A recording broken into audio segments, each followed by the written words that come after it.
आज हम लोग पढ़ेंगे रीतिकाल के अंतर्गत प्रकरण 3। तो देख लेते हैं। 36 कभी हम लोगों ने देख लिया था प्रकरण 2 में, तो थोड़ा सा है। 37वें हैं बैरीशाल, जिनका भाषा भरण अलंकार ग्रंथ है और ये बहुत महत्वपूर्ण नहीं है, यही भाषा भरण ध्यान रखना है। फिर दत्त कवि आ जाते हैं, नाथ कवि, चंदन, ऐसे करके हैं। फिर महाराज सिंह, भान कवि, फिर थान कवि, बेनीबंदी जन, ये भड़ा हुआ लिखते थे, यही ध्यान रखना है। फिर वेनी प्रवीण, जिनकी उपाधि प्रवीण है। फिर आगे देखते हैं, जशवंत सिंह द्वितीय आ जाते हैं, इनका भी बहुत महत्वपूर्ण नहीं है। फिर आ जाते हैं करण कवि, पद्माकर, ब्रह्मदत्त, फिर ग्वाल कवि आ जाते हैं। तो ये पद्माकर भट्ट को ध्यान रखना है, ये इनको कविराज शिरोमणि की पदवी दी गई। ऐसा सर्वप्रिय कवि इस काल के भीतर बिहारी को छोड़कर दूसरा नहीं हुआ, ये शुक्ल जी कह रहे हैं पद्माकर भट्ट के बारे में। हिम्मत बहादुर, बिरुदावली इनकी रचना है। जगत विनोद, हितोपदेश, गंगा लहरी, राम रसायन, इनको पढ़ लेना है।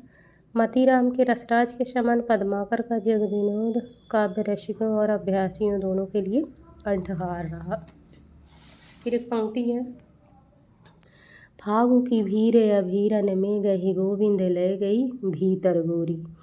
इन्हीं की पंक्ति है, नयन नचाई कहो मुस्काई लाला फिर आइयो खेलन होली होरी, ये भी है पद्माकर भट्ट की पंक्ति। तो पद्माकर भट्ट को ध्यान रखना है। फिर आ जाते हैं ग्वाल कवि, ये ब्रजभाषा के अच्छे कवि थे। इनका यमुना लहरी, भक्तवान, दूषण दर्पण, नख शिख, मेरहट, ये सब इनकी रचना है। राधा माधव मिलन, राधाष्टक भी इन्होंने लिखा। फिर आ जाते हैं प्रतापशाही, व्यंग्यार्थ कौमुदी, काव्य विलास, जय सिंह प्रकाश, श्रृंगार मंजरी, श्रृंगार शिरोमणि, अलंकार चिंतामणि, काव्य विनोद, रसराज का टीका, बिहारी सतसई की टीका देखो इन्होंने भी लिखा, जुगल नखशिख, बलभद्र नखशिख टीका। तो ये ध्यान रखना है, प्रतापशाही महत्वपूर्ण इनकी रचनाएं। फिर रसिक गोविंद आ जाते हैं, निम्बार्क संप्रदाय के हरिदास की गद्दी उनके शिष्य थे और वृंदावन में रहते थे ये। फिर ये बहुत महत्वपूर्ण नहीं है उनकी रचनाएं। बस यहीं पर हमारा प्रकरण 2 समाप्त हो जाता है, फिर शुरुआत हो जाती है प्रकरण 3 की।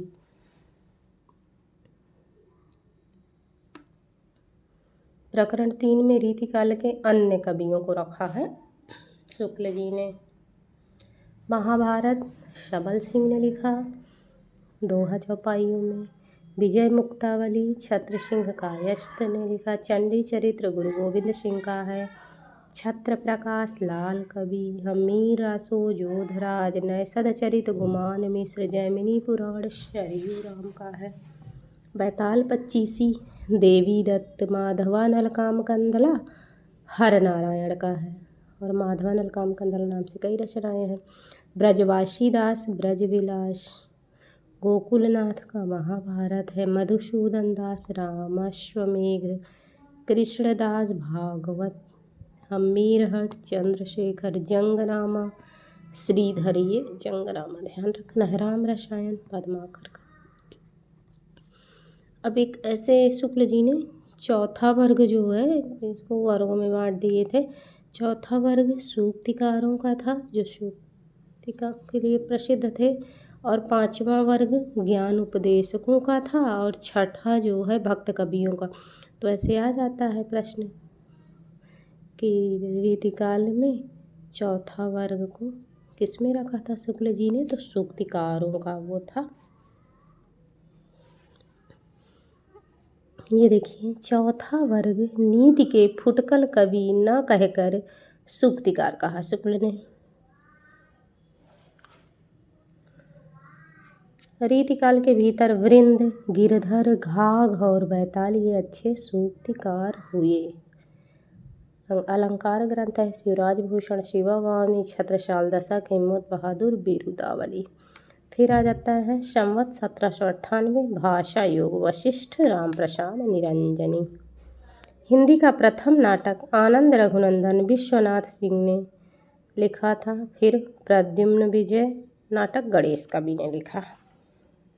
फिर आगे देखते हैं विक्रम सतसई विक्रम शाही। फिर ये आ जाते हैं बनवारी कवि। सलावत खां की हत्या इन्होंने की थी। जसवंत सिंह के बड़े भाई थे। अमर सिंह की वीरता का वर्णन किया है इन्होंने। सबल सिंह चौहान ये सबलगढ़ के थे। महाभारत की कथा दोहा चौपाई में इन्होंने लिखा। ऋतु संहार का भाषा अनुवाद किया। ये ध्यान रखना है कि ऋतु संहार जो कालिदास का है उसका भाषा अनुवाद किसने किया, तो सबल सिंह चौहान ने किया। रूप विलास पिंगल ग्रंथ। फिर वृंद आ जाते हैं। मेड़ता जोधपुर के थे। जय सिंह के ये गुरु थे। वृंद सतसई में जो है ये वृंद कवि ने वृंद सतसई लिखा। नीति के 702 इसमें। श्रृंगार शिक्षा भाव पंचाशिका ये सभी वृंद की रचनाएं हैं। इनकी अधिकतर ख्याति सूक्तिकार में आती है, तो इनको सूक्तिकार के रूप में जाने जाते हैं। फिर एक पंक्ति है भले बुरे समय एक लो जो लो बोलत नाही, ये वृंद कवि की वृंद सतसई से है। फिर छत्र सिंह कायस्थ जिन्होंने विजय मुक्तावली लिखा। फिर बैताल आ जाते हैं। विक्रम शाही के सभा में रहते थे विक्रम सतसई। बैताल ने गिरधर के समान नीति पर कुंडलियाँ लिखी। फिर आ जाते हैं आलम।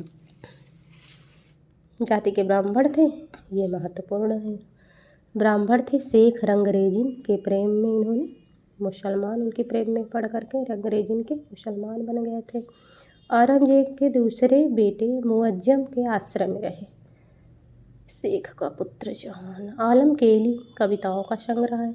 एक पंक्ति है इनकी कनक छरी सी कामिनी काहे को कटि छीन, आलम की पंक्ति है। फिर दूसरी पंक्ति रंगरेजिन की है कटि को कंचन काटि विधि कुचक मध्य धरे दिन। तो ये दोनों पंक्तियां ध्यान रखना है। आलम रीतिबद्ध रचना करने वाले कवि नहीं थे। ये प्रेमोन्मत्त कवि थे। अपनी तरंग के अनुसार रचना करते थे। प्रेम की तन्मयता की दृष्टि से आलम की गणना रसखान और घनानंद की कोटि में ही होनी चाहिए, ऐसा शुक्ल जी कहते हैं। फिर पंक्ति है जा थल कीन्ह बिहार अनेकन ता थल का करी बैठ च्युन्यो करे, नैनन में सदा रहते तिनके अब कान्ह कहानी सुन्यो करे। फिर गुरु गोविंद सिंह जो सिखों के 10वें गुरु माने जाते हैं। गुरु गोविंद सिंह की रचना है सुनीति प्रकाश, सर्वशोलह प्रकाश, प्रेम सुमार्ग, बुद्धि सागर, चंडी चरित्र। ये महत्वपूर्ण है। चंडी चरित्र किसकी है, गुरु गोविंद सिंह की। और दुर्गा सप्तशती सती, ये प्रौढ़ साहित्यिक ब्रजभाषा लिखते थे और बहुत से सिखों को व्याकरण साहित्य दर्शन के लिए काशी भेजा। तिलक और जनेऊ की रक्षा के लिए इनकी तलवार सदैव खुली रहती थी, ऐसा शुक्ल जी ने लिखा है प्रकरण 3 के फुटकल कवियों में। फिर श्रीधर या मुरलीधर, ये प्रयाग के थे। इनका सबसे प्रसिद्ध यही है जंगनामा किसका है, तो श्रीधर का। फर्रुखसियर और जहांदार शाह के युद्ध का वर्णन है। यह ग्रंथ काशी नागरी सभा द्वारा प्रकाशित ग्रंथ है। फिर आ जाते हैं लाल कवि जिन्होंने छत्र प्रकाश, इनकी महत्वपूर्ण रचना छत्र प्रकाश है, जिसे छत्रसाल की आज्ञा से इन्होंने लिखा। विष्णु विलास इन्हीं का है, बरवै छंद में है। और ये लाल कवि मऊ बुंदेलखंड। फिर घनानंद आ जाते हैं। नादिर शाह के आक्रमण में ये मारे गए थे। ये साक्षात रसमूर्ति के और ब्रजभाषा काव्य के प्रधान स्तंभों में है, शुक्ल जी का कथन है। जाति के कायस्थ दिल्ली के बादशाह मोहम्मद शाह के यहाँ ये मीर मुंशी थे। सुजान नामक वेश्या से ये प्रेम करते थे। फिर वृंदावन जाकर के इन्होंने निम्बार्क संप्रदाय में ये वैष्णव हो गए। तो यहाँ एक बात ये भी ध्यान रखना है कि निम्बार्क संप्रदाय के अंतर्गत कौन कौन से कवि आते हैं, तो केशव, बिहारी, घनानंद, ये तीनों निम्बार्क संप्रदाय के अंतर्गत कहते हैं मरते समय इन्होंने रक्त से कवित्त लिखा था। बहुत दिनन को अवधि आस पास परे, अधर लगे हैं आन करी के पयान प्राण, चाहत चलन ये संदेशो लय सुजान को। ये पंक्ति है फिर इनकी रचना है सुजान सागर, विरह लीला जो ब्रजभाषा फारसी छंद में है, कोकसार, रस केलिवल्ली, कृपा कंद इनकी रचना है। फिर इनके बारे में थोड़ा सा जान लेते हैं। दिनकर ने इनके बारे में कहा था, एक कथन है कि ये किराए के आंसू पर नहीं रो रहे हैं अपितु स्वयं के आंसू से रो रहे हैं, ऐसा दिनकर ने कहा घरानंद के बारे में। फिर शुक्ल जी कहते हैं इनकी सी विशुद्ध सरस शक्तिशालिनी ब्रजभाषा लिखने में कोई कवि समर्थ नहीं हुआ।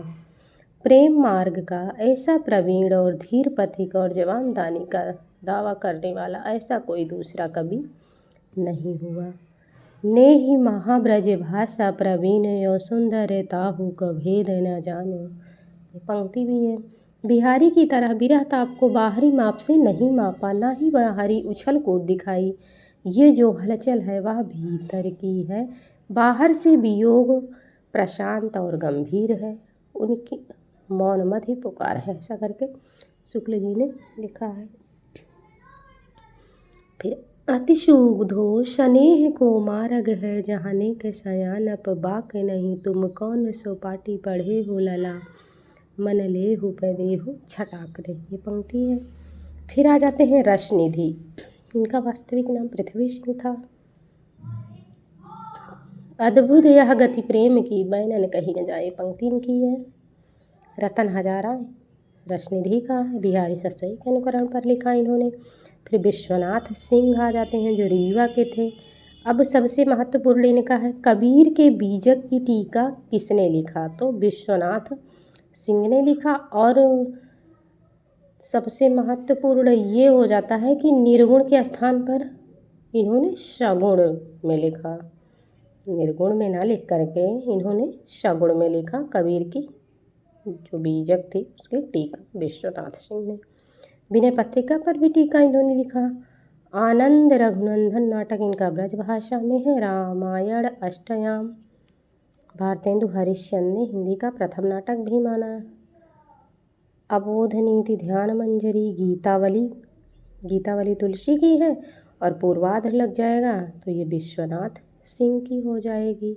ध्रुवाष्टक इन्हीं का भी है।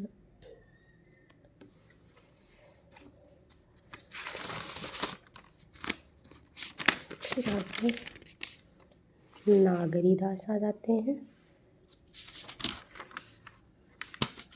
नागरीदास को हम लोग अगले वीडियो में देखेंगे।